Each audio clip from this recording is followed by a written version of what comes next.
Okay, we're ready to get started. If the board could please make sure you have your microphones on again.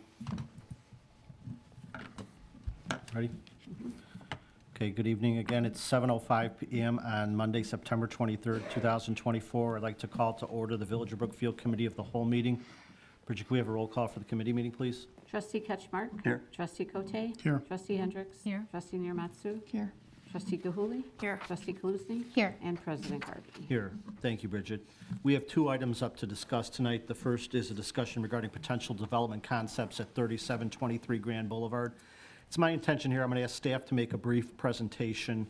The board has a memo about this, and then have staff make a presentation, and then maybe at that point, I will, with some comments after that, maybe open it up to, if anyone's here that wants to make public comment at that point, so the board could hear that before they have their initial discussion. But I just wanted to make clear what tonight is about and what it's not about. There will be no action taken tonight. There'll be no formal decision. It's the first step in we're going to take our time and have a process where we go through what we feel is a meaningful process to take in information.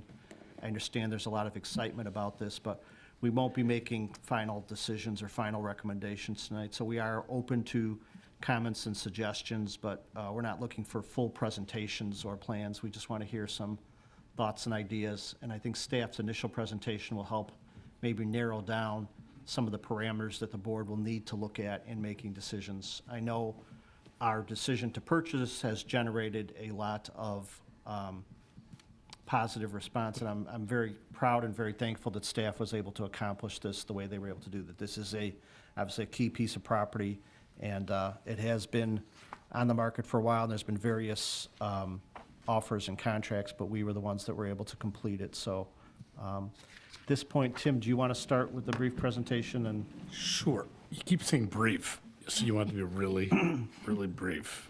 you can go as long as you want to. Okay, thanks. Thank you, Mr. President. Noah, to echo your comments, which were appropriate, I believe this will probably be the first of several or many meetings and public discussions that we're going to have on this site.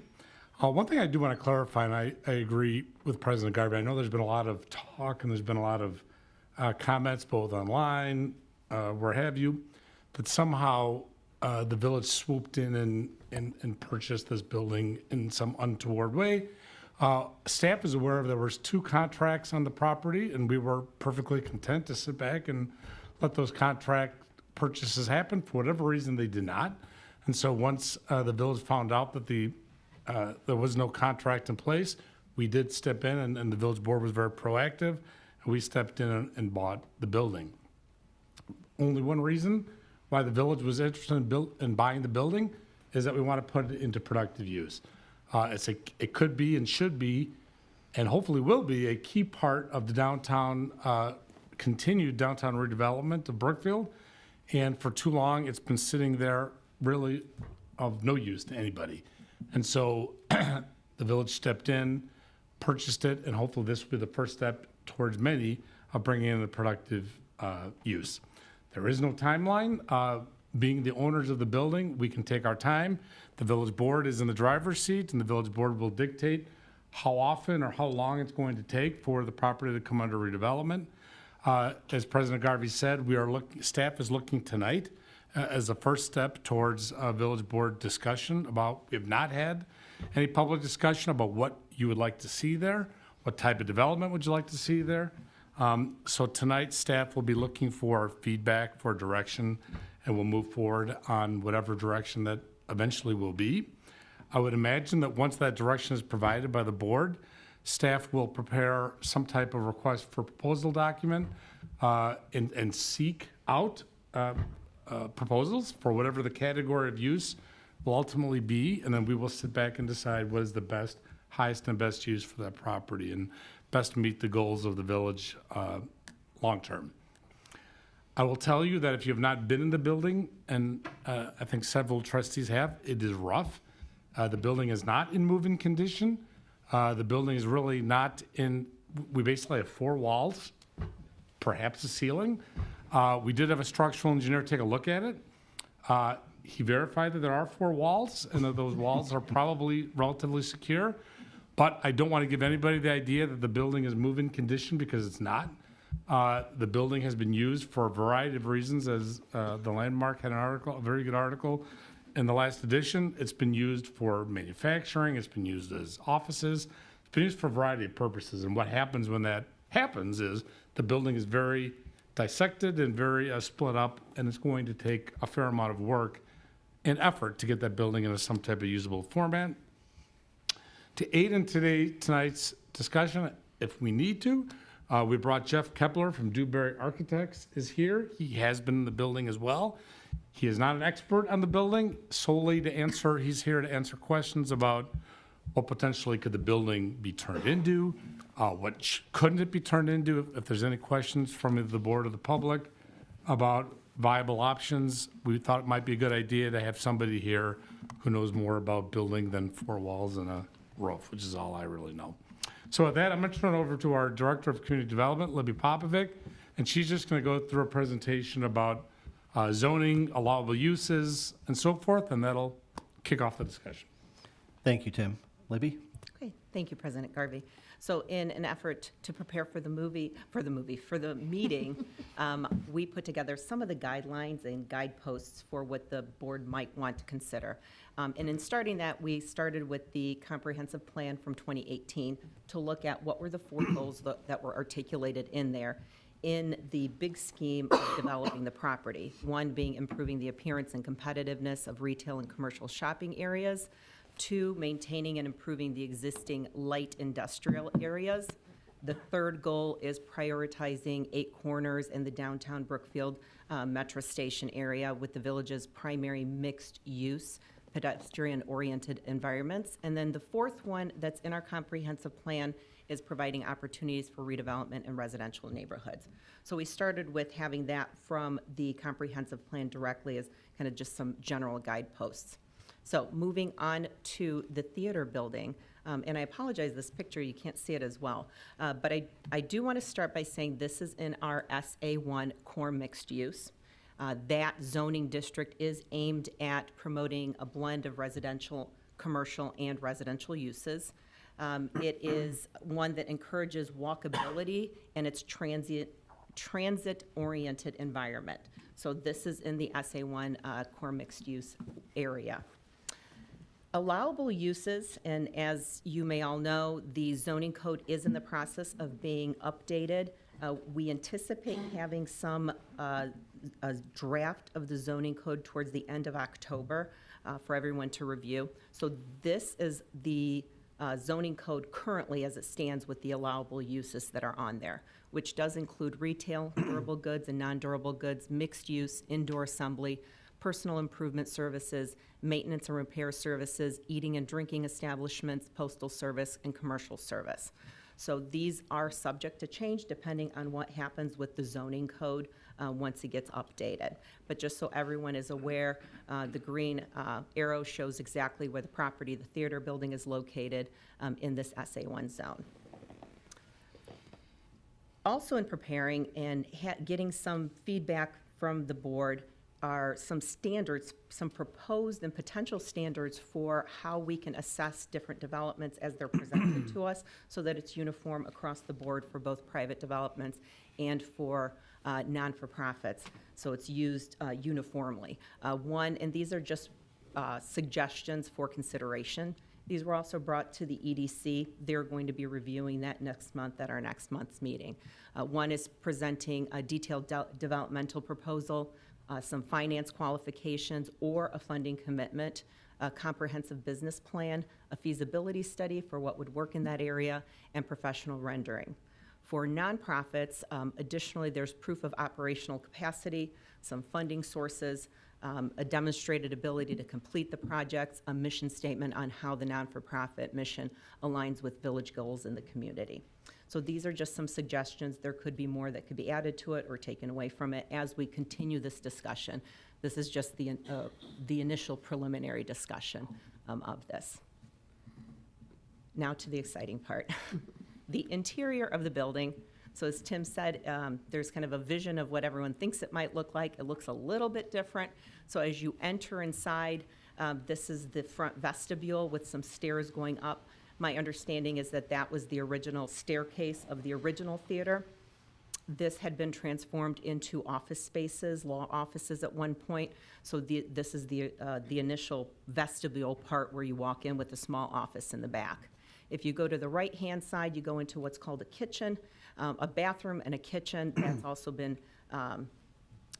been broken out into there's a closet, a kitchen, and then a restroom as well. From this picture, you can see it from the back side, looking into the kitchen, straight into that vestibule. So that's kind of the front part of the office space.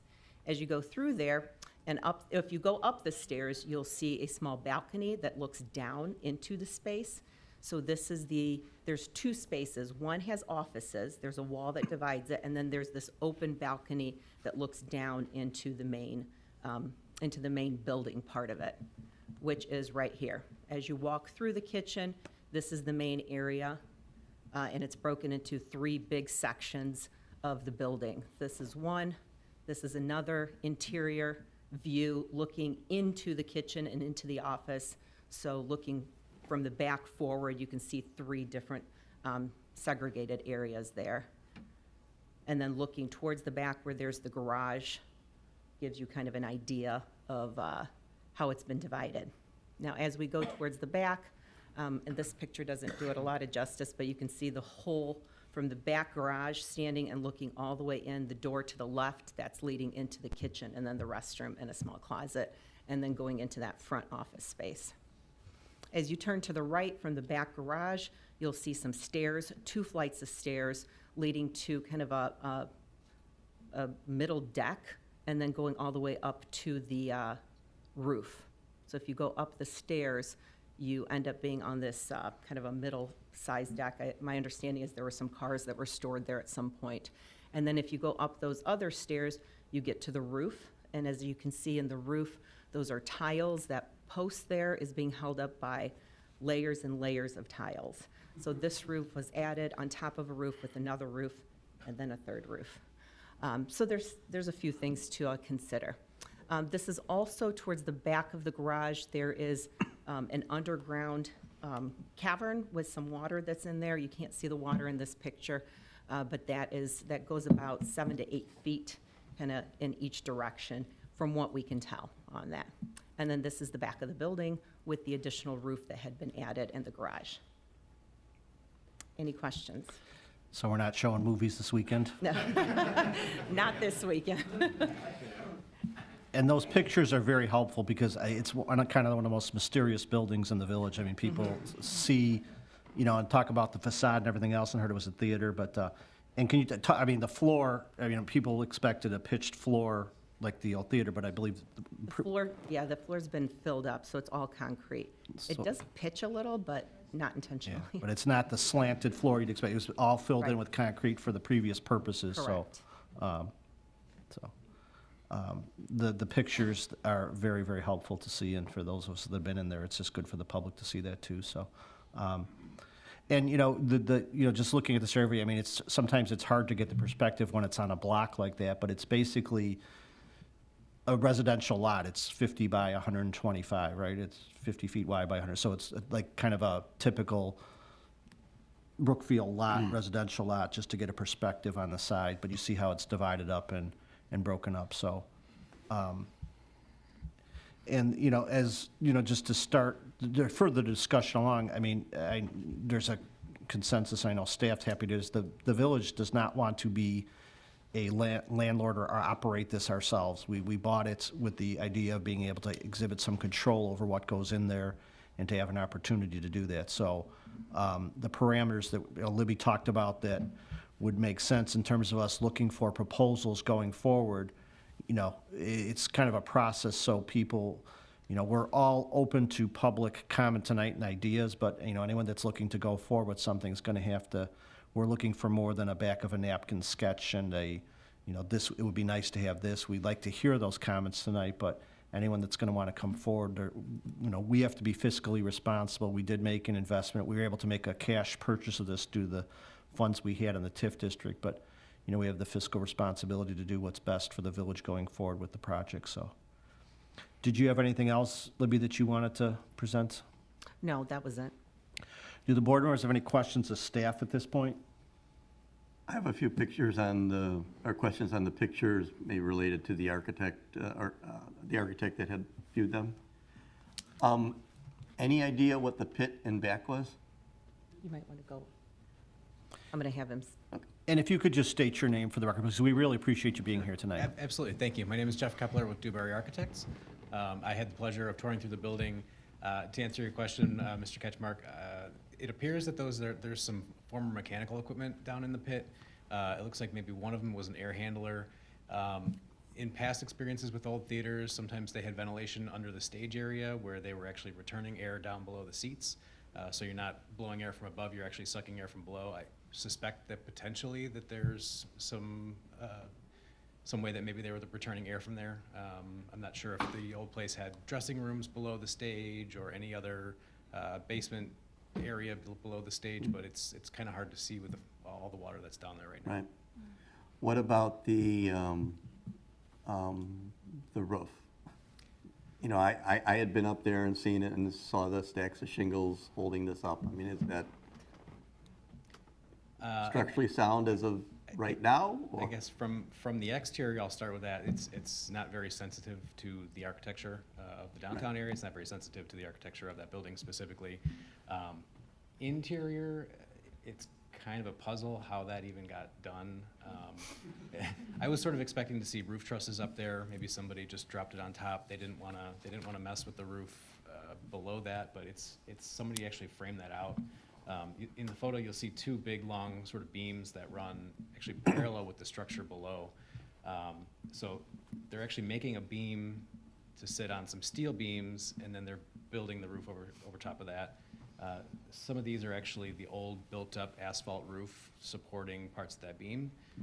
Those are areas that are not meant to be structurally load-bearing. Whether the loads are getting to where they need to be, I'm not a structural engineer, so I can't speak to that specifically, but we would never do that today.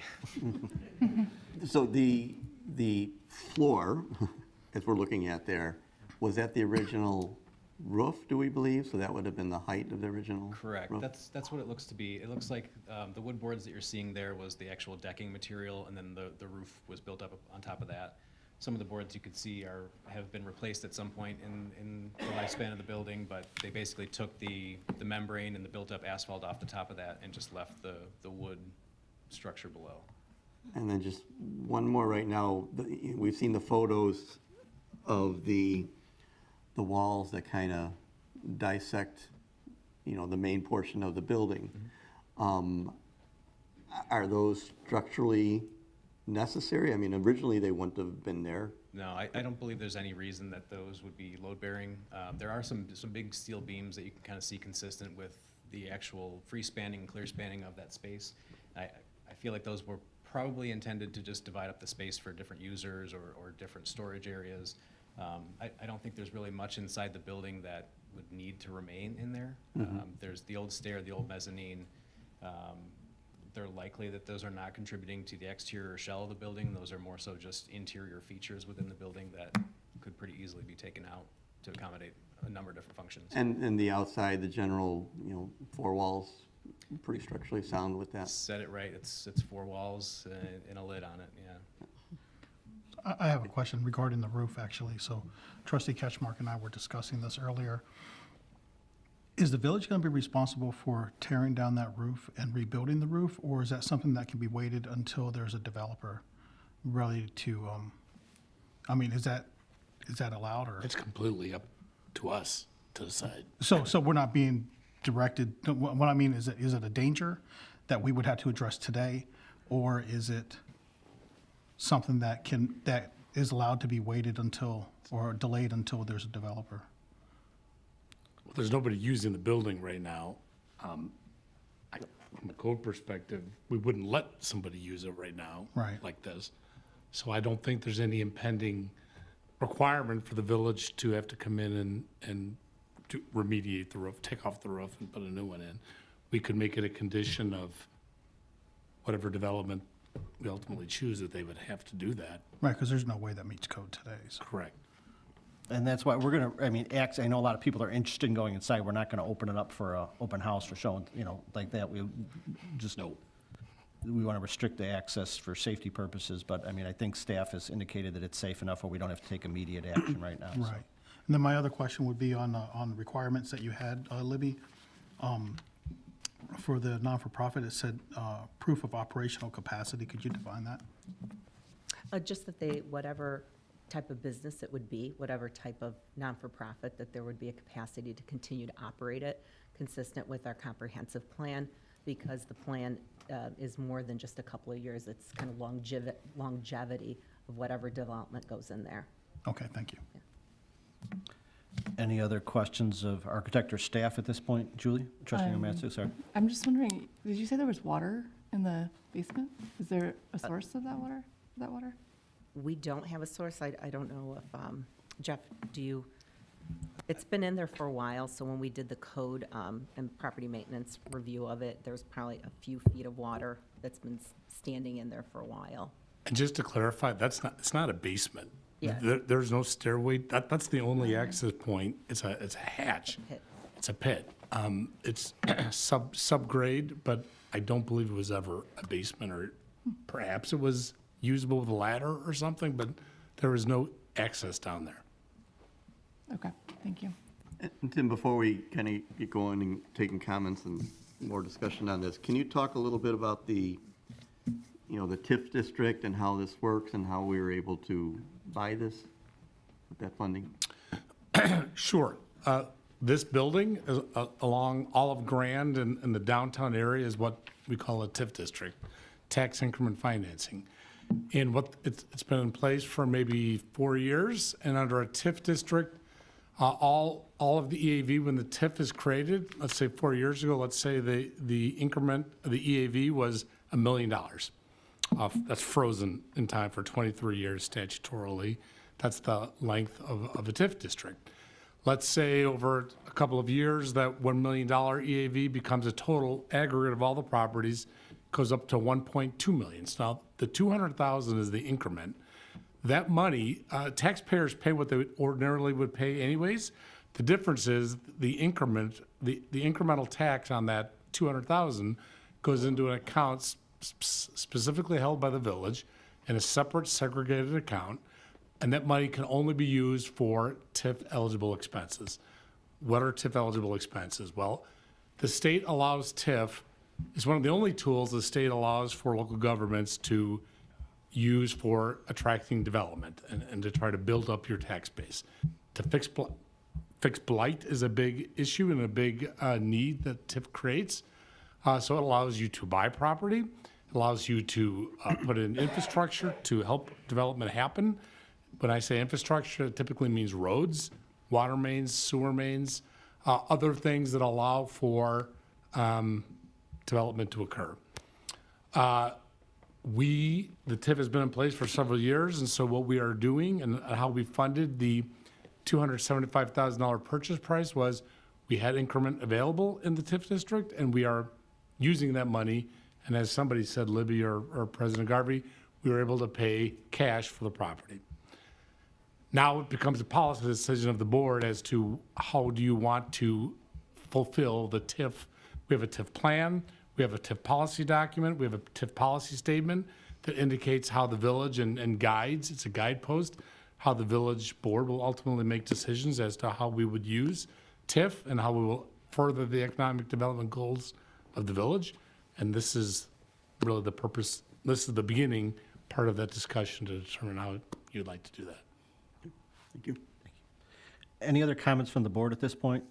And typically, we would just go into a discussion on this, but I know there's a lot of people that want to discuss it with the board's indulgence. I'd like to open it up to public comment. So, and again, as I stated earlier, this is the first of many conversations, so we're not looking for, full-blown presentations, or we're just looking for kind of thoughts, ideas, wish list type thing, and whether you're interested in developing it yourself or, give direction to someone else. If anyone's interested in buying it, you can have a lot of control over it, but we'll just open it up for general public comment. I'm not going to put any specific time limits on anything, but I would just ask that everyone make their presentation to the board or make their comments to the board. The board will be listening, and then we'll go through everybody that has comments, and then I'll open it back up to board discussion. I know there's going to be no board action tonight, other than the board listening to you and thinking about it, and then eventually we'll give some direction to the staff. It might not even be available tonight if the board wants to think about what the direction for staff to do after tonight is, but we'll just get into it. So thank you for your patience so far, everybody. So I'm going to open it up to public comment on this side. So anyone that wants to comment, I'm just going to go kind of front to back and ask you to come up to the microphone and state your name. So is there anyone on this side? John, would you like to come up first? And if you could, all I ask is you state your name for the record, and then you could address the board. Thank you. John Dumas. I'm here actually representing the Brookfield Theater Program tonight. So we have, want to thank you for this opportunity and to thank the village for being welcoming to us, especially Libby Popovic. She's been working with us, trying to find a place to put our group, which is not an easy task to undertake necessarily. It's mostly so far been Libby making suggestions and me saying, no, that won't work. That's usually what it's been up till now. But finding a place to put a theater group is not an easy thing to do. And that's why we are here. Most of the people involved in this group are part of the Riverside Theater Guild now and have been. Myself, some of the folks I see here tonight for 40 years. I started with that group while I was still in high school. Met my wife with that group, so there's been a lot of connections over the years with that group. We started there in the Riverside Town Hall through some changes that took place there. We were asked to leave the town hall. We went to Hauser Junior High for a while, went back to the town hall, and now they are making some changes there and have not asked us to leave, but they're not being quite as accommodating as maybe we were used to. And that started us looking around and thinking we'd like to perhaps do something else and be in another location. And that's the key part of it to community theater, is a place to do it. It's the hardest part of the whole thing because you have so many requirements for lights and sound and things on a stage, and you have to be able to get in to do rehearsals and to build a set and to do all these different things that you have to do. And it requires not only access, but access a lot of times at some inconvenient times, and that's a part of it in Riverside as well. They're not as apt.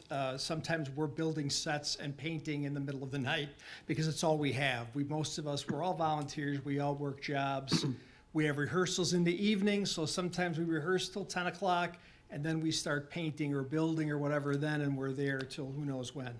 And so it's the kind of access that you need to have for that kind of program that makes it difficult to find a place to do it. So we started looking around earlier, really at the beginning of this year. Worked with Dan Chop from Chop Realty. Dan's helped us also. A number of us who are involved in this theater group also are involved in the Share Food, Share Love food pantry, just coincidentally. So we were involved with that as well. And so Dan helped us find the space for that and has been worked with us with this as well. And we did get an opportunity to go into the building in April for about a half hour or so. We didn't have a chance to get any architects or any of our contractors in there. It was quite an undertaking just to get in there. We had to sign NDAs and things just to get in the building, and they were hesitant to let anybody in. We didn't get to see the pit when we were there. They sort of guided us away from that part of the building for, I think, what is now obvious reasons, but we didn't know that at the time. So we didn't get to see that, but we did see the decking and some of the other things that are going on in the building. And we made an offer in May, and we did negotiate for quite a while. Dan did yeoman's work negotiating with them. We did come to an agreement on terms. And while I was waiting for Dan to send me the contract to sign, they notified us that they were going to take another offer. So we were very grateful that the village board actually bought the property. We didn't have a great deal of confidence in the folks that were working on selling the property. So we felt that this was a great opportunity for many of us to talk about what we thought would work in this building. And so we were very grateful. We're also very much encouraging the board to take their time. Anybody who commented otherwise was not coming from our group, or they certainly were not speaking on behalf of our group. We have discussed this and think it makes nothing but the most sense for the village board to take their time. We are also not in a hurry to move forward. So we think it makes a lot of sense. We're here only to give you our vision of the property and to offer our input should the village board want that going forward. We'd be happy to provide that. So why this building in particular? We have, I grew up in Brookfield, lived here my whole life, and so I'm familiar with the building. I think anybody who lived in Brookfield for a long time has seen this building and probably thought, how cool would it be if it was a theater again someday? I know I certainly did. I know a few other folks in the audience here did the same thing. But it wasn't just that. It's also what we've seen going on in town that has changed it as well.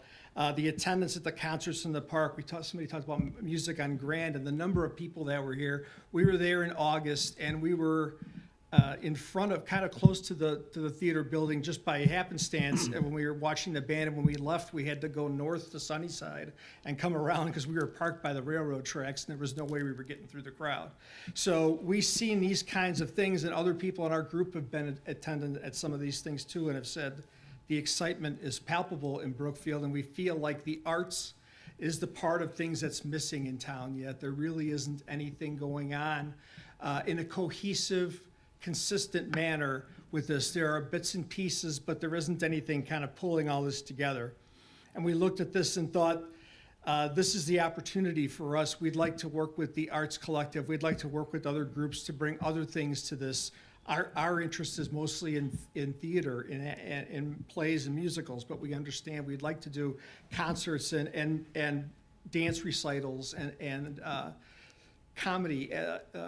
Improvisational comedy groups have talked to us about it. So there's a lot of interest, and it's interesting idea to bring together the past and the present and the future in this one facility. We'd be able to do it to honor what that building was put there for in the first place, but also look to do it in the future. We would try to bring the building back as close as we can to its original setup, but it won't be exactly the same, but we would try our best to do that. We would also try to, we would also do all of it looking forward to making the building really a community function. We don't want to be landlords probably any more than the village board wants to be landlords. That's not our goal in this, is not to be landlords. We're controlling something. We really want this building, would want it to be used. And we would be interested in buying it from the village if that was what the village wanted to do. We would, our goal would be to bring it up to code, obviously. That would be the first thing. Anybody's goal, that's going to have to be their first goal, bringing it up to code. We'd like to go and bring in a full HVAC system. We'd install restrooms that would be ADA compliant. We do all that and all the remodeling, all with the idea of making the building as sustainable and green as possible. We'd like to put solar panels on the roof. We'd like to do all the building with green materials and to try to lessen the carbon footprint for the benefit of the community as well as for our group. But we think that's an important part of it as well. And then outfit it with as much of the modern technology as we can, because that's been the biggest part of what that building was built for and intended for compared to what there is now has been the technology. If you're going to have a theater, you still need the four walls and the ceiling, but what now goes inside there is much different than what it used to be. So I know there's been a lot of people that have asked me about, the floor is flat now, is that going to be a problem? Where we operate now in the Riverside Town Hall, the auditorium is a flat floor. In North Riverside, that theater is a flat floor. It's not ideal, but it works. You can make it work. And all the technology regarding showing films now, we're working with a company called David Michael Productions that does a lot of our tech work for us. They have state-of-the-art projection that they would allow us to use, and ultimately we would want to buy, but they would allow us to use it, and you don't really require this kind of slanted floor that you've had in the past, even to show movies. So that's an important part of all of that would be, we would bring this forward, but we would also do it with a significant eye towards the past. We don't walk into this thinking that this is going to be simple. We understand the condition of the building. I was in there, not everybody has been, but I was in there and know the difficult shape that it's in. We would have no interest in using that pit. We would fill it, do whatever we would have to do to make it sort of go away. It's not necessary anymore for what you would do there. It doesn't it's not needed for theater. It isn't needed for, it wouldn't be needed for air filtration or for HVAC. We would do all that up above. We would look, our architect, as I mentioned, has not gotten into the building yet, but looked at pictures, some of the pictures that you saw here and other pictures that we've had as well. And we would do some significant changes on the roof. We'd completely tear off the front of the building and redo it. So we would make some significant changes to the building, all with an eye of bringing it back to the way it was originally set up. We also feel that it has a great connection to the community. That's a benefit of the community and to our group, and as well to other businesses in the area. We feel like post and pre-show dining and drinks and things all right there, all can be connected together. In the selling of concessions, we'd be interested in talking to Phil Majar and other groups, Crispies and Daisies and things about selling some of their wares as concessions. So all these things that we feel would bring together the business community, the community of Brookfield itself, and also create this sort of cohesive arts program that we'd love to see come to Brookfield, whether it's in this building or not. We still plan on attempting to do something with that. We think this building just provides the opportunity because of the great history that it has. We did do quite a bit of work going into this. We thought we had a deal back in April and May. We did talk to finance companies, one in particular, an organization called Semble that's located on the West Coast. They specialize in lending to nonprofits for these types of projects. The company was started by and is operated by a gentleman who was the original attorney for Amazon. He was one of Jeff Gilhuly's Jeff Bezos' right-hand men from the beginning of the project from Amazon. And he's worked with him, now he's long over with Amazon, but he's still doing, now he does this, operates this organization to help finance nonprofit projects. So they were working with us. But of course, you need to have a building and you need to have a contract before you can start to talk about specifics with financing. But we did do quite a bit of work in that regard. So we're not starting this flat-footed. We've already had some of these discussions amongst our group and with outside firms about financing the purchase and the upgrade of the building. We feel like the building probably needs between $200,000 and $300,000 worth of work on top of the purchase. That's been our estimate. That's, again, without a lot of people getting inside, but we feel pretty confident that those numbers are in the range, but we have to have the actual people who are going to do the work be inside. But we felt and we feel that that's workable. We know with all of our experience in running theater, where the revenue comes from. It comes primarily from ticket sales, but also concessions, also from sponsorships, donations, all kinds of different things that you have to have it, but you don't have one source of revenue in a theater program. It comes from multiple sources and multiple ways that you do it. You sell subscriptions, you sell tickets, you sell concessions, you do donations, you do all these different things that you have to do. You can't rely on one source of revenue. But one of the advantages to this organization, Semble, that I talked about, is they work very hard to keep your interest rate down and to structure your loan products in such a way that they are focused on success, so they keep your monthly payments more structured than they might out of a bank or another organization that has a different program involved. Semble's whole mission is to create a situation where nonprofits are able to borrow and create projects like this. So they have a different outlook on this kind of lending than a bank or another financial institution certainly would. So a big part of our program also is going to be to keep these ticket prices low. We don't think there's a point in going through this, buying the building, fixing it all up, and then not having people inside of it. We want the building, we would want it to be used, not just by our group, but as many groups as we possibly could get inside of there. And we would want it to be viewed as a community building. We would want to make it available really to anybody. Our plan for the inside of the auditorium part of the building would be all modular setup. It'd be modular seating, nothing screwed to the ground. The stage would also be modular. It would be built from 4 foot by 4 foot by 4 foot cubes. We have folks that are professional set designers, and we have people that are have a lot of professional experience in theater who are working with us to design some of that part of it so that the room could be easily emptied out and created for other uses other than just theater. So that would be very modular in its ability to be used for really any idea. Our idea is to set this up in such a way that only our imagination would be the only limitation we would have into how the building could be used. So we feel that that's really important. And creating that space that the community can be proud of, that's functional, and that brings the art and art program to the village in a cohesive and combined fashion that everyone's pulling together in the same direction. Thank you. Thank you, John. I think we'll just go through public comment if you're around, if there's any questions. Wait, John, could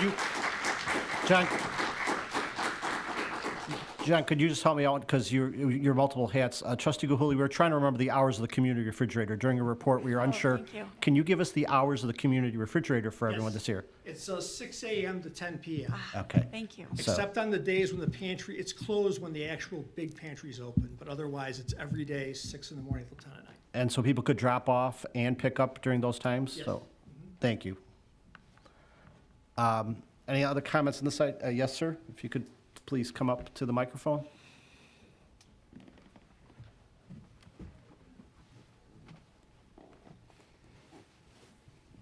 All right, thank you for this opportunity. My name is Joshua King. I'm a resident of Brookfield, homeowner for 16 years, married for 16, family of 5 total, 3 children in elementary school, 5th grade, 3rd grade, and kindergarten. Before I want to say anything, I don't have a formal plan.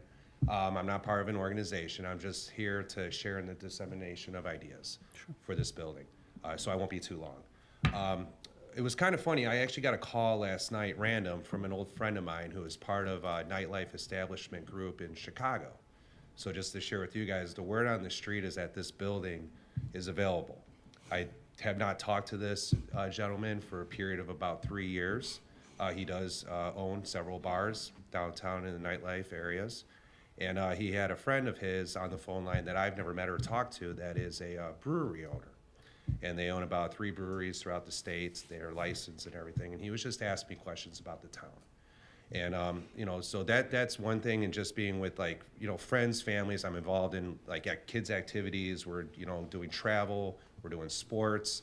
And we're always looking for a place to go to. We're in Aurora all the time. They seem to host everything. Brookfield is represented in Aurora. But we always make sure when the games are done, we're coming back here with 40 to 50, people, parents, kids. Where are we going to go? Little Owl's gotten to know us well. They make room for us and everything. Sebastian's has. But at the same time, too, we always pass the theater. And we're always like, that could be a great space someday before this even got sold. And the talk has always been out there with the families and the kids, especially with that building. So, and going back now to the ideas of, I think the arts would be great. Nothing, I'm all for that. I think the nightlife district is flourishing. We attend all the music on Grands, all the music in the parks. Every Friday we make an attempt to do it unless we're committed to a sports event. But those always seem to balance each other out. And you can see how the nightlife in Brookfield has just grown, even music on Grand. Like when we first started going, our children were able to ride bikes down in the area, and now you can't even have a kid on a bike. You're lucky to find your kid in that audience now at this point. So it just showing the word, and it's not just residents, it's people coming in from all areas of, our surrounding communities as well. So from an entertainment standpoint, whether it's a restaurant, a brewery, a music theater, one thing that he did bring to my attention that I didn't even think about, that I think the township to think about too, is, any kind of establishment that comes in there, the parking. That's one thing. Where is there going to be sufficient parking if, some kind of, establishment goes in there that's going to attract, numerous people, because that's a big building. It's bigger than what a lot of, we have downtown that are already catering to the nightlife, restaurant industry. So, that was one of the focuses on, the big question, parking. Where could we find parking, Josh? And I never talked to this guy, and I never even thought about that idea as well. So I just hope that the village in and of itself, when we determine what belongs in there, we need to make sure that we are also accommodating that, because where the downtown parking, we have those spaces, they fill up quick. And there's really not much around the corner because now you're getting into residential like areas and the street parking and everything. So I think that's an important, idea to consider in this, but just wanted to share, with, like I said, we're always out of town in the travel events, we're coming back, a lot of families, a lot of kids, we're all going to support local business, primarily almost 100% here in Brookfield. And, it's exciting. It's exciting to see what's going to come in. But at the same time, too, we are looking, forward towards something that doesn't have turnaround. And that's when I saw the business plan of, a long-term establishment. We even brought a bowling alley because Brookfield Bowl, it's that building, Brookfield Bowl only had 4, 5, 6 lanes. That is potentially something you can bring back. There's a lot of people that still talk about it to this day, even though it's been gone for 14 years.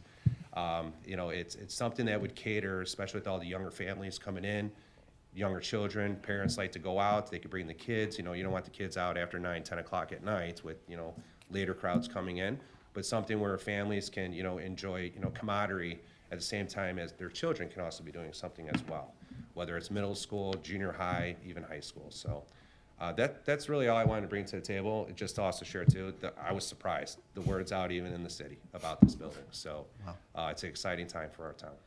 And thank you for your comments, and thank you for perspective. And I appreciate you saying, because we're not, I'm not just looking for potential buyers or developers. We want to hear the residents and, what they envision and, your story. And, I know Trustee Gahuli was laughing about the travel, sports, and Aurora and everything else like this, and coming back. So we've been through that and get that. So appreciate the perspective there. So All right, thank you for your time. thank you.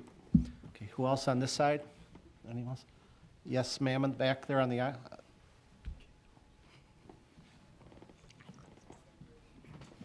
I will be very short. My name is Kitty Hoffman. I teach at the School of the Art Institute in Chicago. I've been there 11 years as an adjunct. I have 2 little kids, and just to backtrack on the previous speakers, I'm friends with Blair Thomas, who's organizing the Puppet Festival used to be every 2 years, and now every year in Chicago. And there's a lot of puppeteers, and I always imagine the puppet theater. So maybe if there is a theater at night, we could use the space in the morning for a puppet theater, and then we invite school students to attend the shows there. Thank you. Appreciate it. Anyone else on this side want to make any comments? Yes, on the aisle there also. Hi, can you hear me? Yes. Hi, my name is Coco. So I'm a resident for about 13 years here. I have one daughter, 13-year-old. She loves musical, and then as a parent, I would love to see this building become a theater. Restore its history, it can become a cultural attraction to neighboring towns. I spend a lot of money on my daughter's singing lessons and musical stuff and in other towns. I wished we have such offering here, so I would spend the money locally.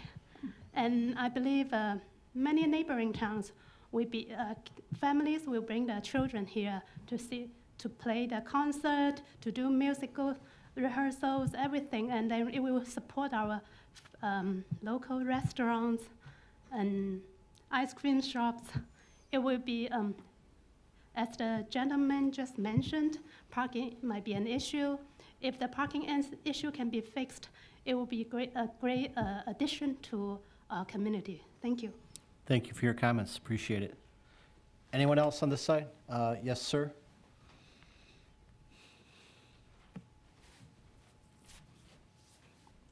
Hello, trustees. I'm Don Parker. My family's we're coming up on 10 years in Brookfield. I have a 10-year-old son and 12-year-old daughter.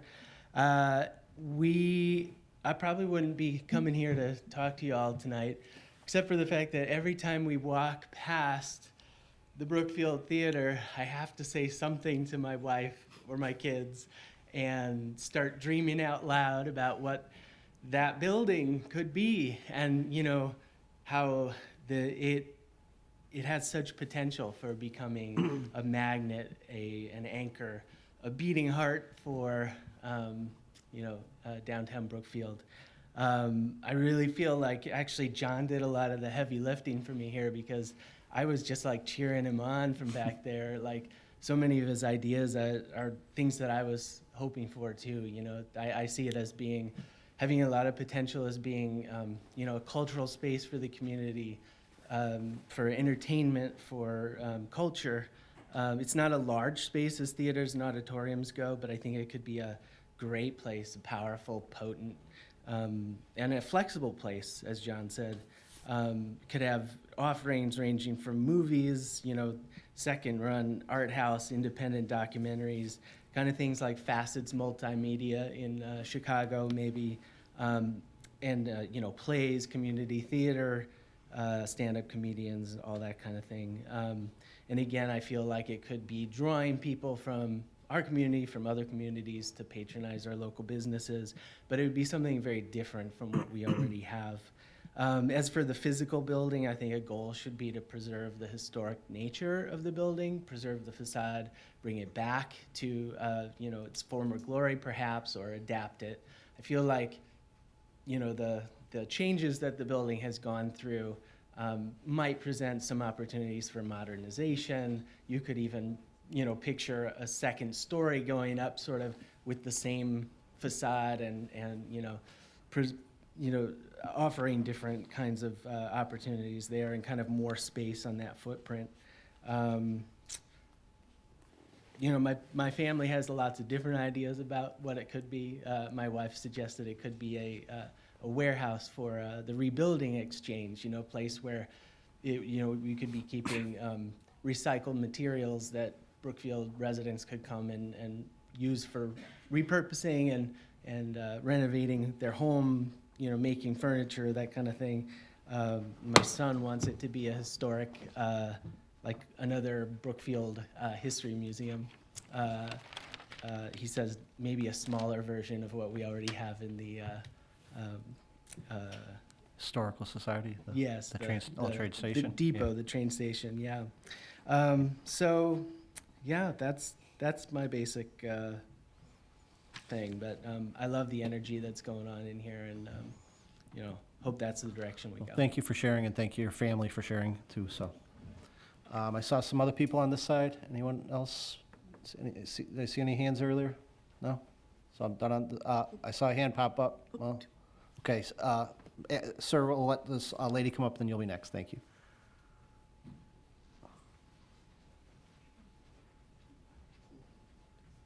I just wanted to come If you could just up- state your name, I'm Oh, sorry. sorry. That's okay. I'm Shannon Roman Gostjaeff. I'm part of the Brookfield Artist Collective, and I'm excited for what this could be, and hope that we can partner with the theater.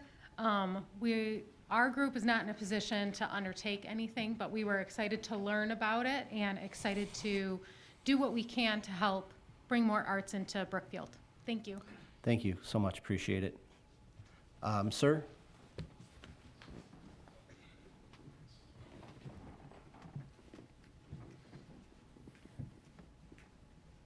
Hi, my name is John Rafferty. I'm a Brookfield resident for about 4 years. I have two sons, 13 and 16. One is a budding musician. And one thing I just want to do is underscore the theater, the stage kinds of performance space that has been brought up earlier, but also to provide a perspective in that throughout the warmer months of the year, there are several locations in which live music can be played, whether it's at the farmer's market, whether it's the various band shells, or either on Grand during the very busy weekends. However, during the colder months, it's Pub 78. So what this could possibly do is provide kind of a pressure valve for those folks who want to play in the colder months to, perhaps play it on a stage that's indoor, heated, and weather insulated in order to provide that level of artistic expression, so it just isn't a thing that happens for just 6 months out of the year. Thank you. Thank you, appreciate it. Was there anyone else on this side back here? I thought, yes, sir, I see hands popping up, and it's a little, there you go. Hi, I'm Jacob Pelka. I'm a resident of Brookfield for 1 day, Just bought a house in town, defected from Riverside, so there you go. Welcome. I'm a part of that Riverside group and the Brookfield Theater Group, and I've been involved in a lot of stuff at RB, and I run improv programs. And so whatever you guys do with it, I hope you have a focus on the youth and kids and hopefully the arts. I can't tell you what it means for kids to have that opportunity as I did, especially now after what we all went through with the pandemic, to see not only kids but even adults have that opportunity in a space to express themselves, whether it's theater or bands or music. That would be an awesome space, and it would bring a lot of fun and great people into your town from other towns. And the arts just make people better, you know? So that's my vote for it. Thank you. Thank you. Welcome. All right, one more time, everybody on this side? Okay, how about this side? Starting here. Sir, I can't see back there. Ma'am? It's really hard to see back there.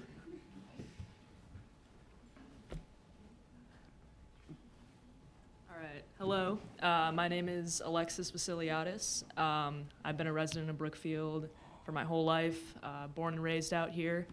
And a lot of the things have already been said before, but I'm just here to kind of express an interest for a music venue specifically.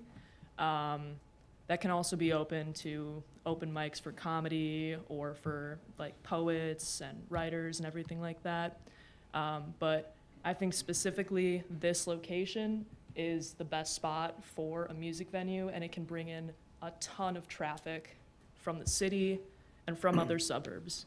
I think the walkability of it is perfect, and parking won't be as much of an issue just because of the Metro being right there, thankfully. And I also just think that we want to like bolster the local businesses nearby, and the bars and all the restaurants would benefit greatly from having a venue right there, and just having that kind of nightlife for before and after concerts that happen in the city, or not, in our village.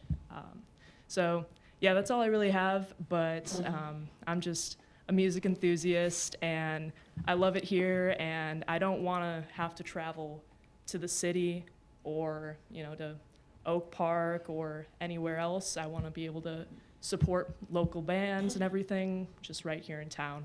So thank you guys for listening. Appreciate it. Thank you so much. Who else on this side? Yes, sir, right up here in the front.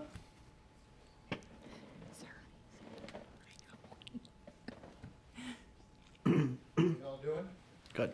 Hey, my name's Shane Soto. I've been working and living in Brookfield for a little over 20 years now.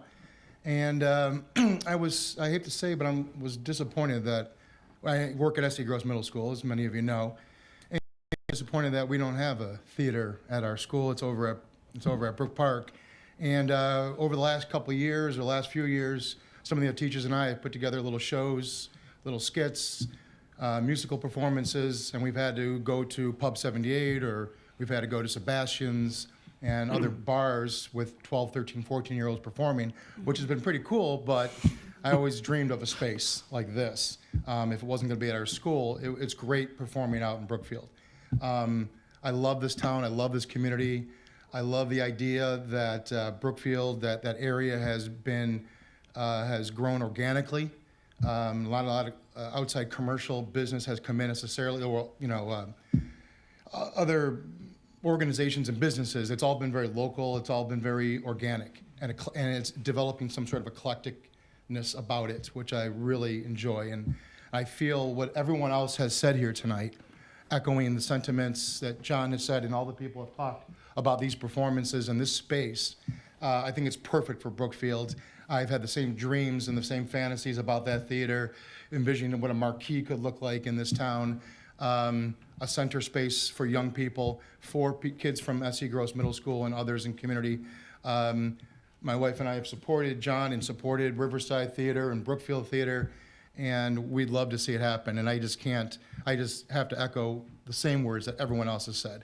that we would strongly encourage and support this type of a theater for the arts or a center for the arts right here in Brookfield. It's something that this town could really use and benefit from. Wow. On that note, thank you very much for your time.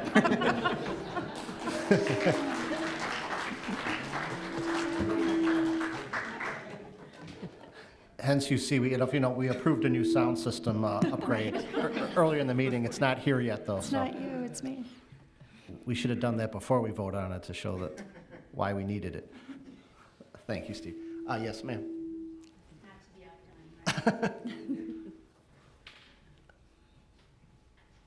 Hi, Ellen Soto. And what I wanted to really say is that programming is so important, not just for youth, but for the seniors. So there's opportunities to bring the seniors in here too, for senior choirs, things where they can't really go too far because they don't have the ability to drive, right? They have limited availability to drive. So when you're talking about this building, you are talking from the very young to the very old if we do programming properly. And I think that's key because then you can service all of your residents, not just a certain demographic. And so I really think that it's an opportunity to bring the arts into the community and fellowship from young to old, and very, very important. So I, again, echo all the sentiments that have gone in so far, is that it's a great opportunity for this village. Thank you. Who else on this side? Anyone else? Barb, Ms. Dom?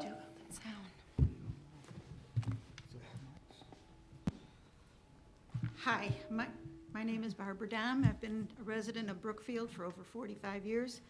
I wasn't really too sure if I wanted to come up here or not, but I figured, why not? My initial concern was whether or not that this property was going to be permanently owned by the government, which would mean there would be no property taxes.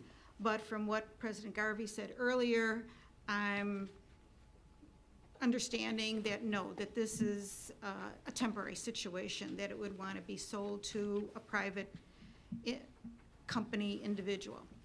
I think what was said tonight about emphasizing a theater purpose for this building would be a good thing. From a publicity standpoint, LaGrange has the pet parade. Berwyn has Fitzgerald or something that you hear on the radio. This is going on in Berwyn. Brookfield is quiet, so to speak. In August, I went to visit my girlfriend in Missouri. It was rather a journey, which ended up taking my truck over to the local Chevy dealer for maintenance. And of course, the truck has Illinois plates on it.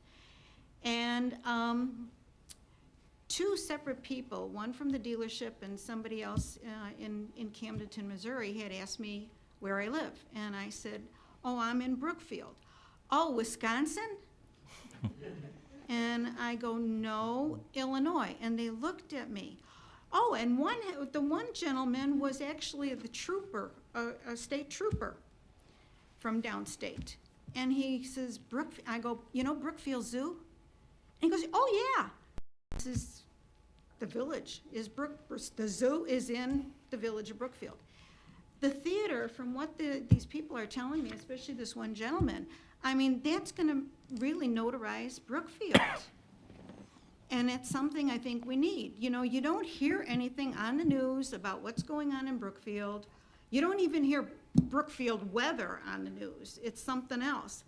So I really think it would be a positive thing, and hopefully it would be a positive thing that we wouldn't regret getting our name slapped on the map, but I think in the long term it would be a positive thing. It brings in a lot of people.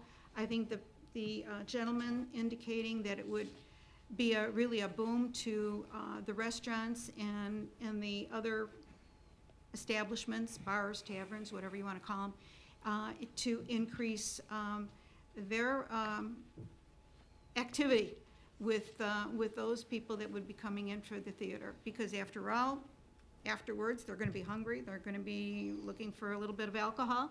And I think it's just a good thing. Thank you. Thanks, Barb.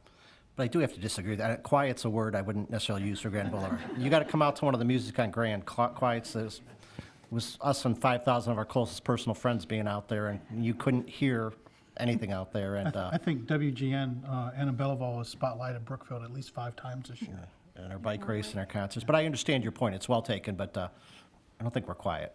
So, yes, sir, in the back.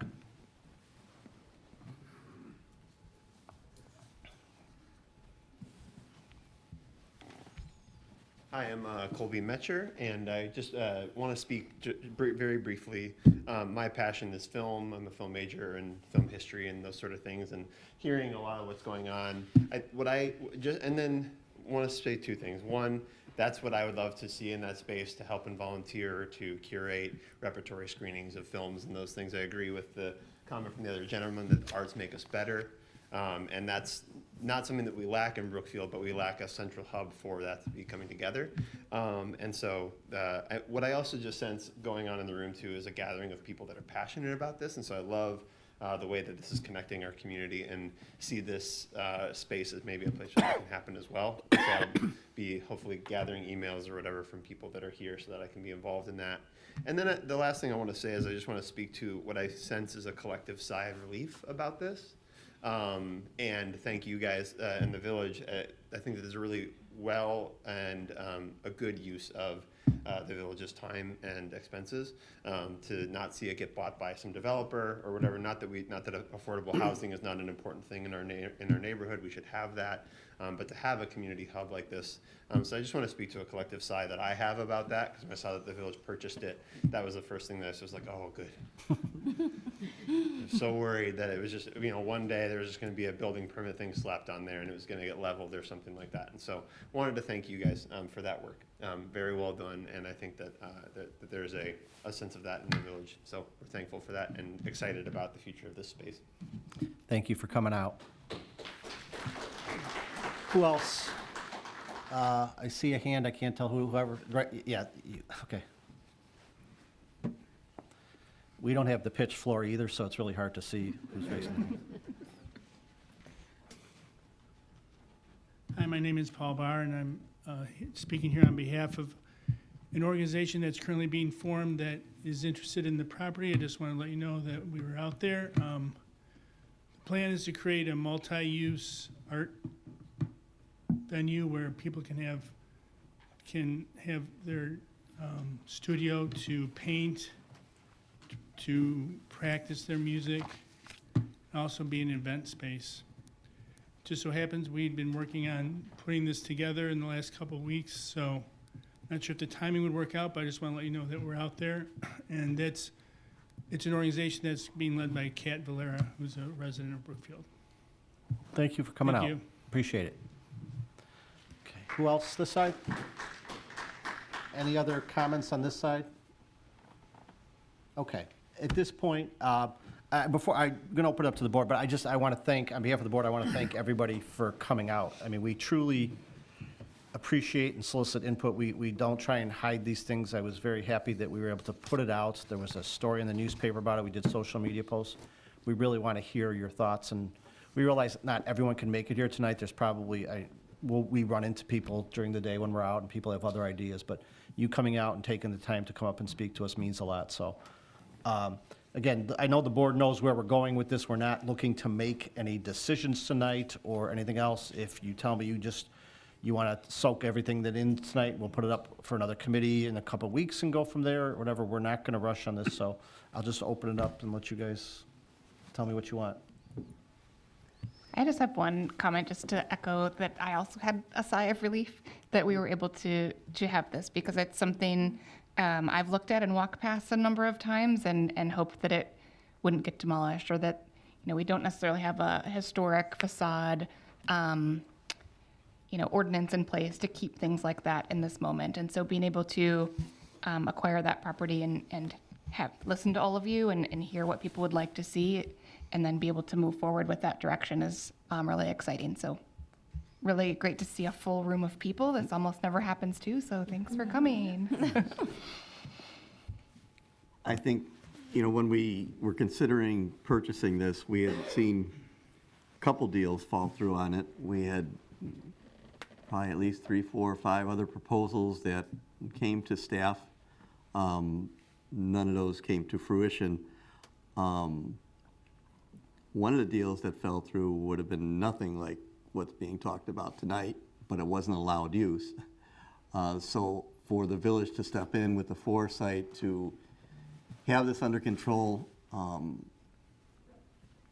we want to have something that's going to benefit the whole district, to benefit the town. We want it to be sustainable, which is challenging. We hear there's some tremendous ideas here tonight, a lot of excitement. I would assume that staff is going to be getting more calls with other proposals. And as staff evaluates them and then they come to the board to evaluate, we have to look at what's going to be most beneficial for the town and benefit the most people, certainly.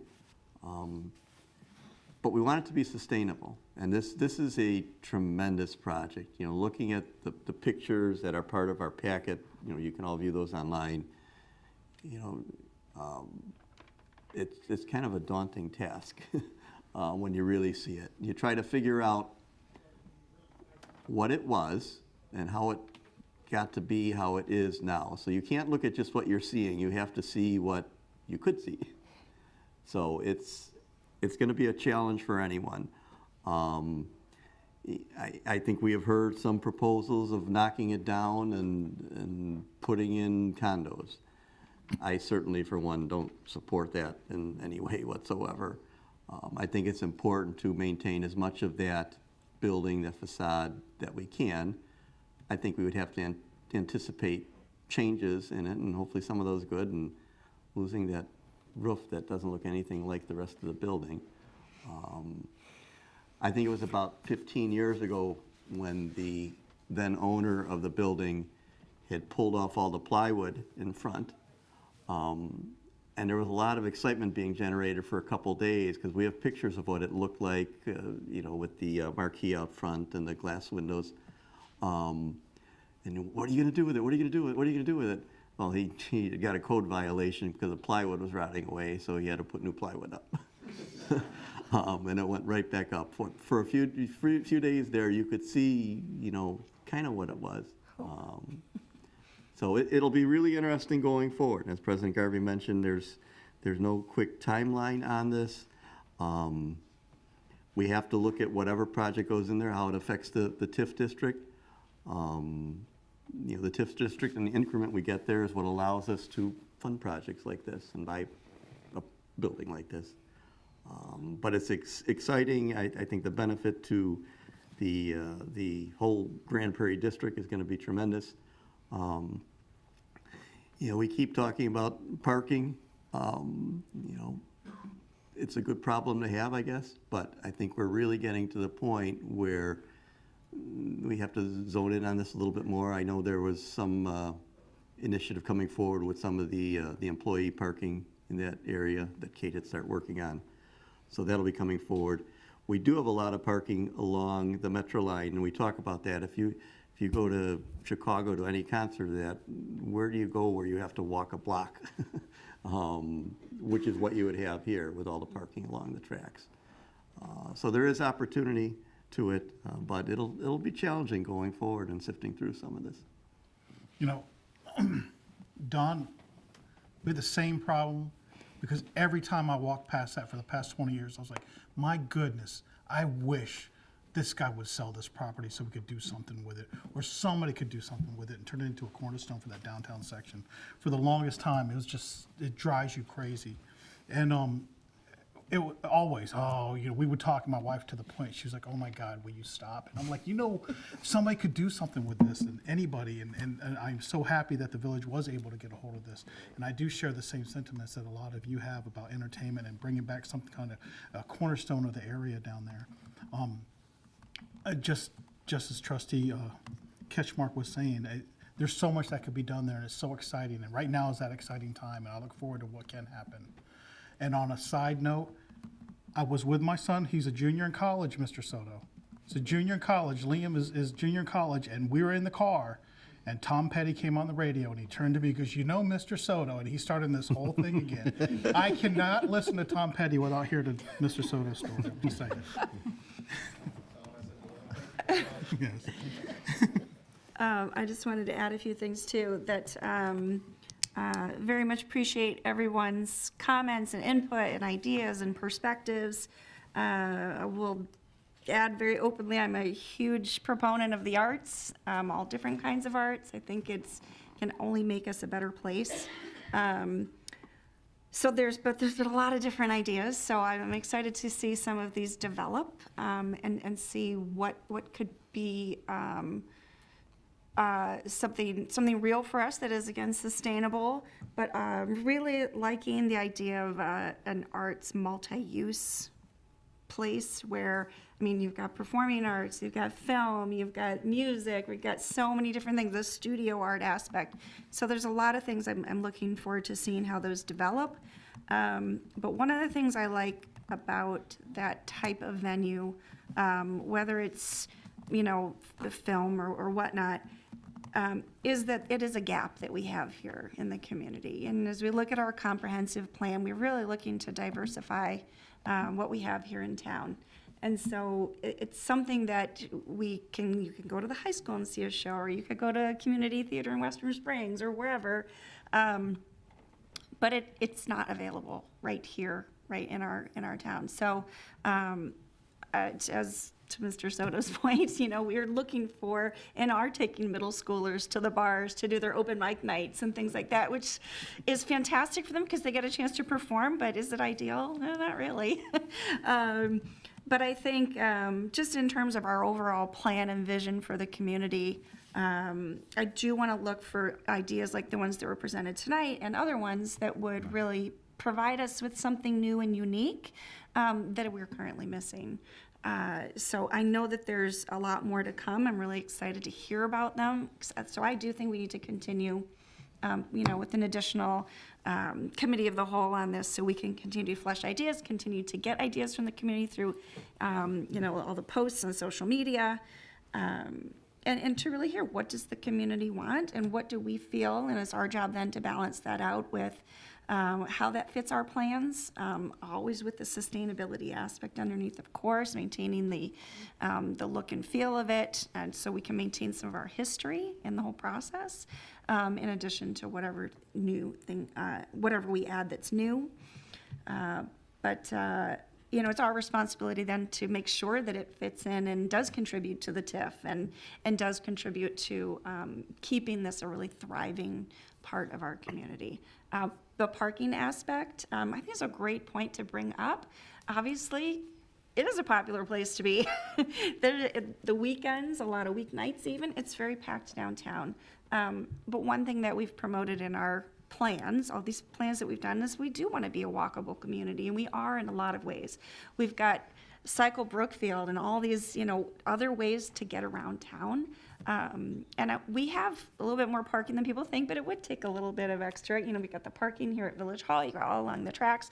So I feel like if we're willing to realize that you don't have to park right in front of where you're going, and maybe we can reserve some of that for, you know, handicapped spaces and so forth, that there's options. I wouldn't allow that to limit us from having a grand vision for this property. That's all. Thank you. Anybody else? I would like to see this return to being a community space.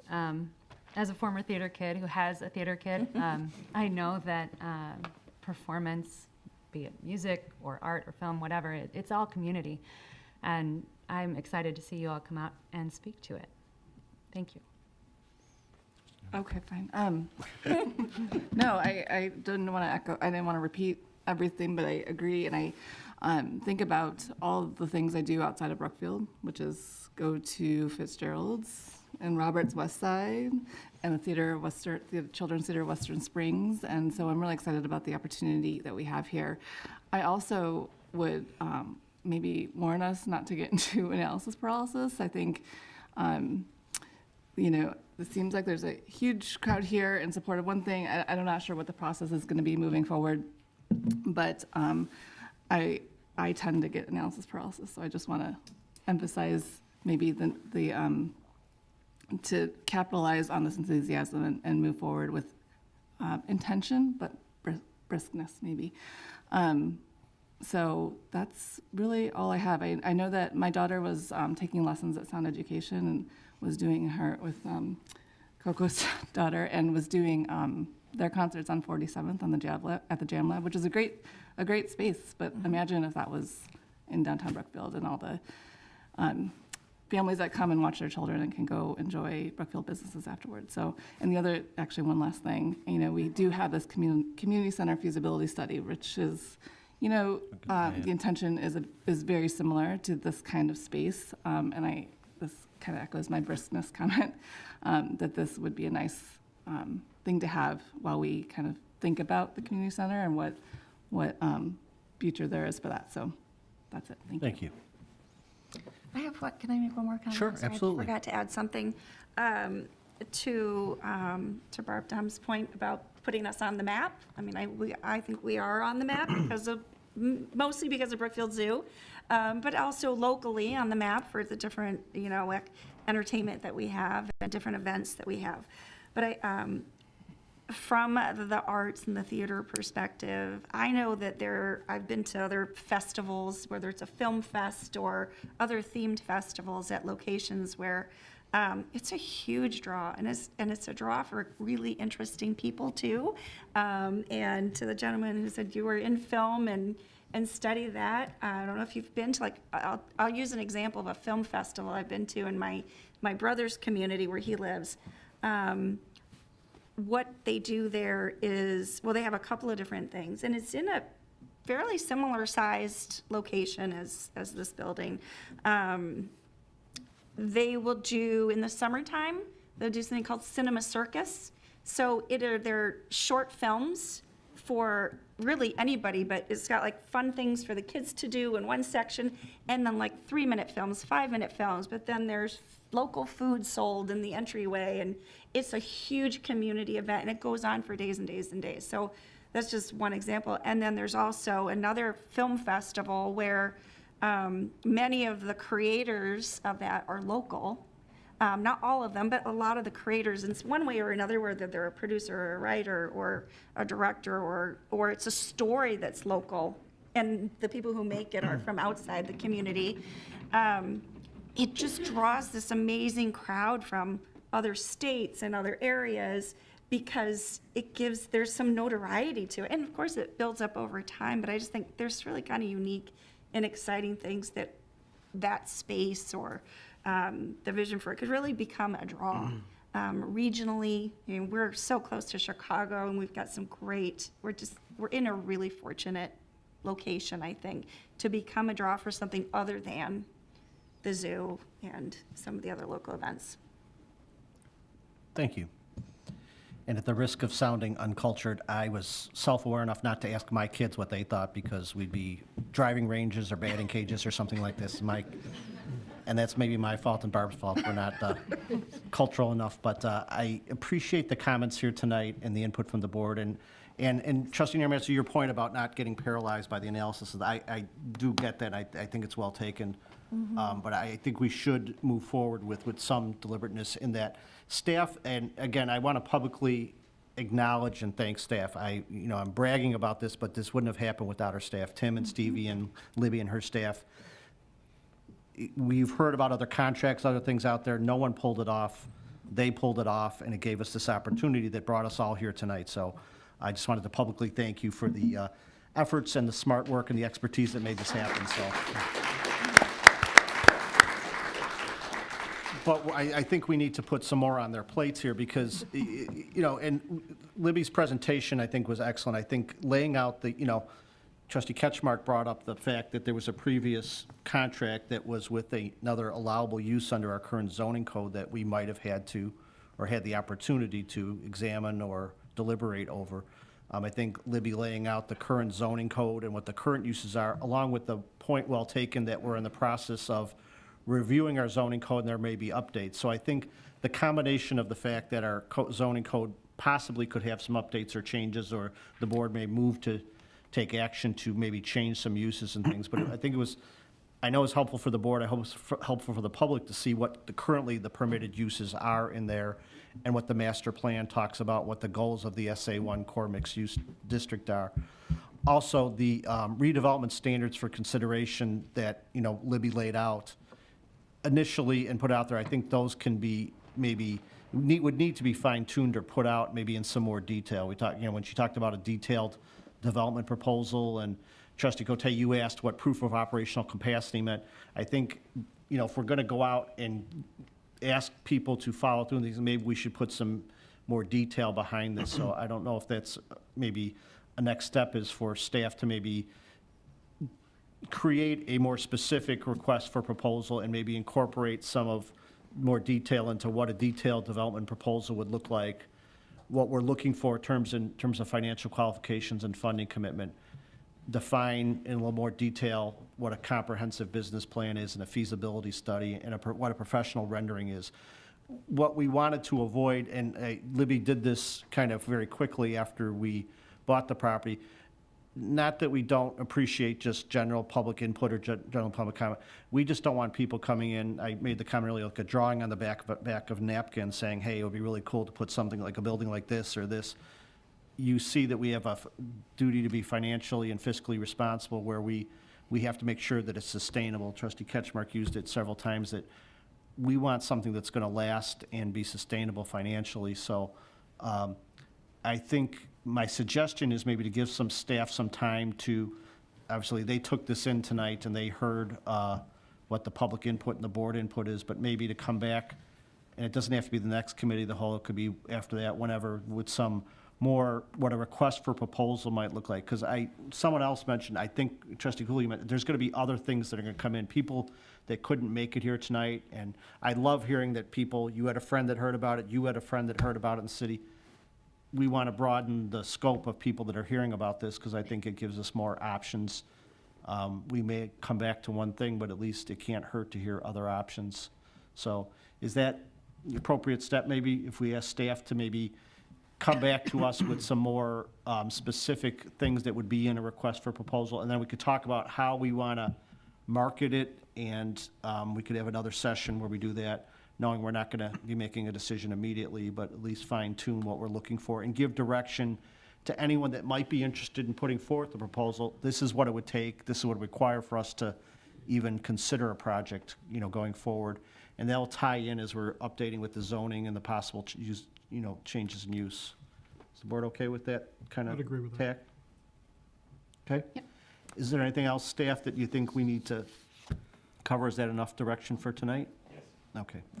And again, thank you to everyone that came out tonight. Really appreciate the input and comments. So we do have one more item that I want to get to, and you're all welcome to stick around, but if you just came for just that, I don't want to, if you're going to just get up, and I'm not asking you to leave, but if you are, sometimes it's noisy when you leave, and I don't want to short shrift this next topic because it's something we talked about before, so. All I ask is that you are leaving, I think it's still a nice night outside. If you go all the way out, we could hear you talking if you're in the lobby area, so.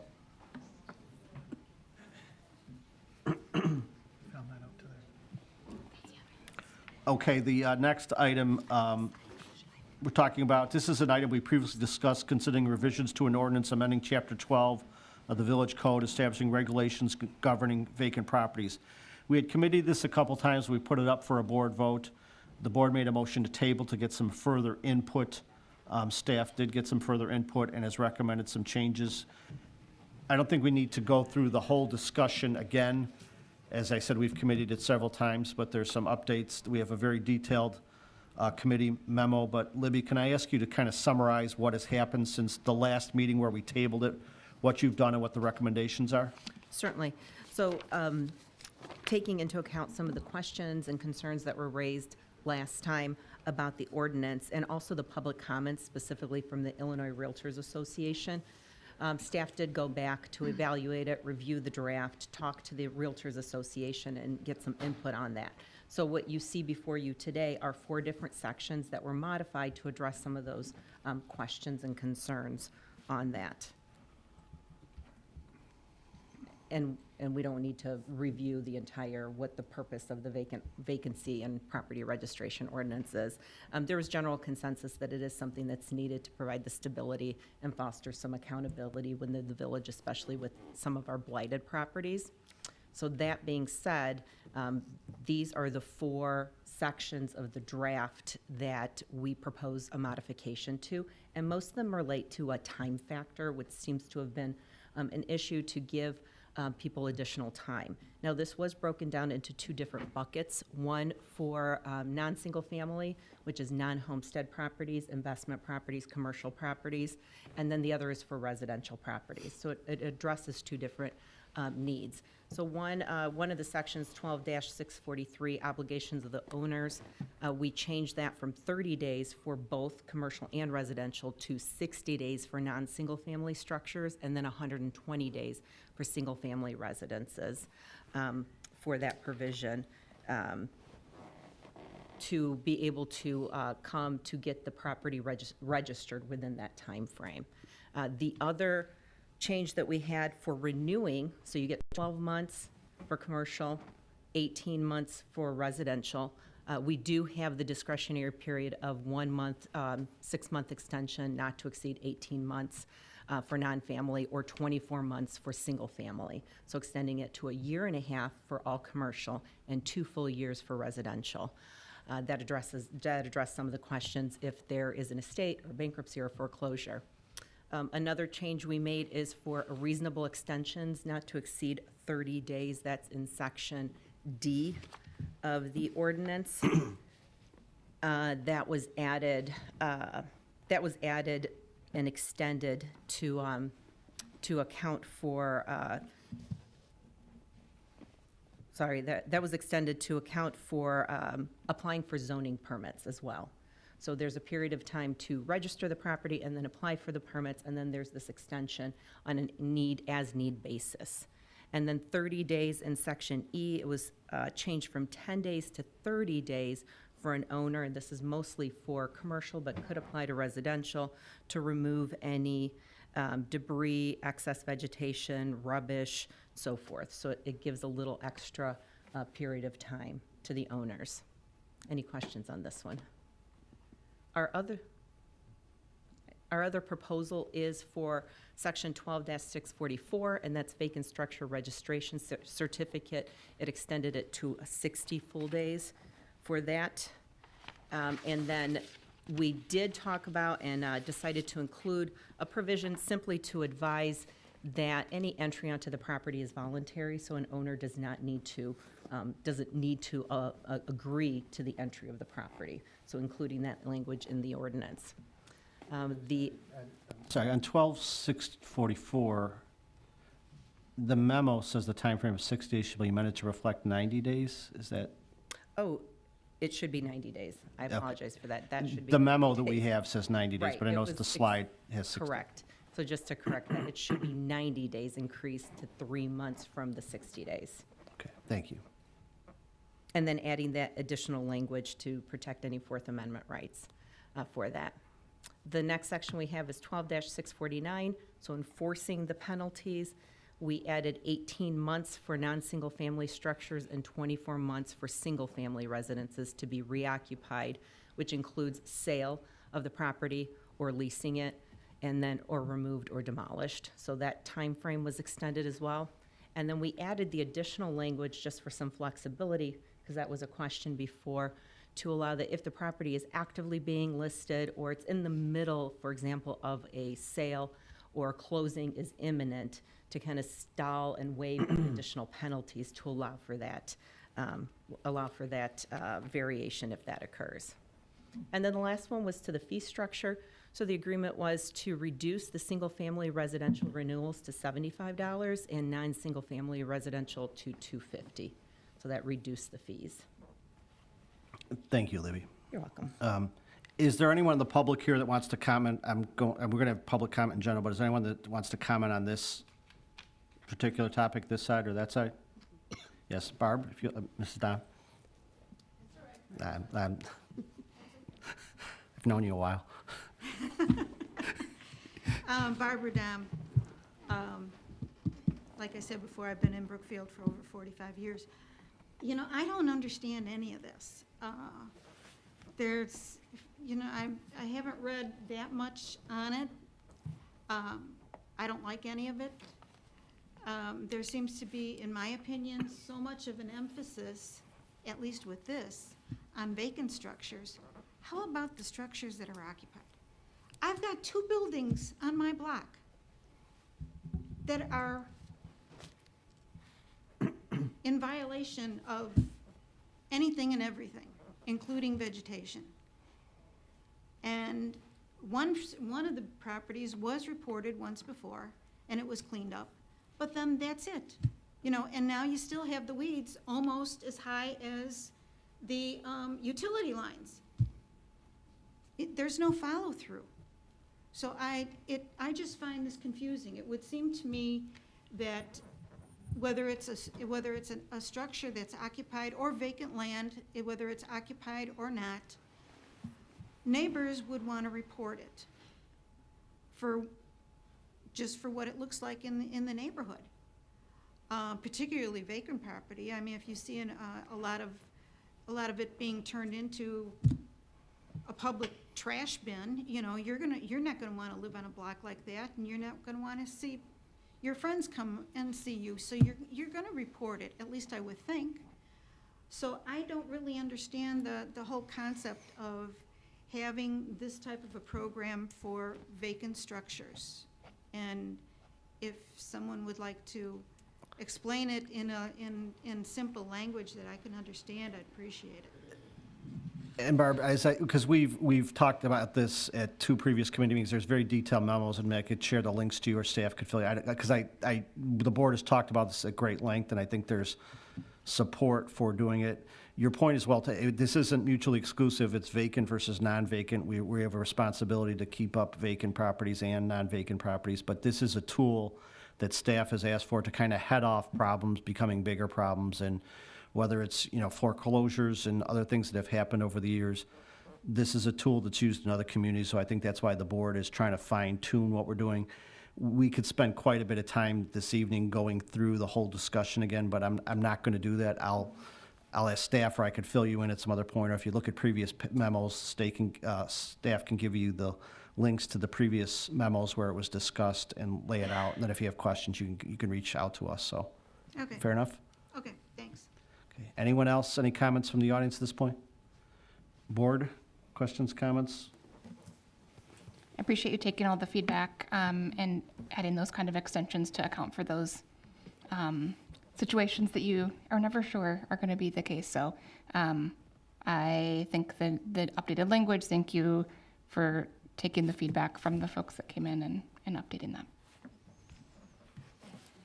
These extended dates do make the ordinance more palatable to me, at least. I appreciate that. Okay, as I've indicated, the board's had chances to review this, talk about, we had it up for a vote before, and I understand why the board wanted to table it. We tabled it. Our next meeting's not till October 14th. I'll put it up for the October board session for a vote and give everyone a chance to get further input, to review this, compare it to the original ordinances, and we'll put it back up for a vote on October 14th. Okay? All right, that ends the items we have up for discussion under regular business. One more time, I will open it up to public comment. Anyone on this side that has any comment? Anybody on this side? Okay, hearing no further public comment. Tim, is there a need for executive session? Okay. All right, there being no other business tonight, I'd entertain a motion to adjourn the committee of the whole at 8:44 p.m. So moved. Second. The motion to adjourn was made by trustee Kaluzny, second by trustee Gahuli. Roll call, please. Trustee Ketchmark? Aye. Trustee Cote? Aye. Trustee Hendricks? Aye. Trustee Narmatsu? Aye. Trustee Gahuli? Aye. Trustee Kaluzny? Aye. Motion passes. Okay, we're adjourned at 8:44 p.m. Thank you for coming out.